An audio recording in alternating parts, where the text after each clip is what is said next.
हम लोगों ने 2017 में जो स्ट्रीट लाइट होती थी पहले, ये हेलोजन की होती थी, पीली लाइट और अलग अलग रंग बिरंगी लाइट होती थी, बड़ी बेतरतीब दिखती थी, ऊर्जा ज्यादा लेती थी और साथ साथ उसमें जब कीड़े मकोड़े आते थे तो उसके कारण बदबू, उसके नीचे कोई खड़ा ही नहीं हो सकता था, भयंकर बदबू भी होती थी, ऊर्जा भी ज्यादा अवशोषित करती थी। तो पिछली सरकारों के लिए तो वो अच्छी थी, क्योंकि जब उनको लाइट ही नहीं देनी थी तो जलेंगी नहीं, तो इसलिए वो एक बार लग गई तो 30-30, 40-40 सालों तक वो ही चला आ रहा है, इसलिए वह संभव था। लेकिन हमारी सरकार आई, हम लोगों ने कहा कि भाई बिना भेदभाव के बिजली आनी है,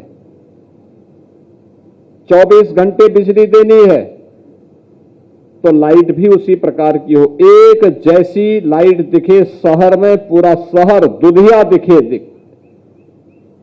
जिन लोगों को रात के अंधेरे में डकैती डालने की आदत थी उनके लिए अंधेरा ठीक था। हम तो सूर्य के उपासक हैं और सूर्यवंशी राम के अनुज लक्ष्मण जी के नाम पर लक्ष्मणपुरी में कम से कम पहले इस अभियान को आगे बढ़ाया जाए। और आपने देखा होगा, हमने लखनऊ समेत प्रदेश के सभी नगर निगमों में एलईडी स्ट्रीट लाइट लगाई। एलईडी स्ट्रीट लाइट इस सरकार के पैसे से नहीं लगी,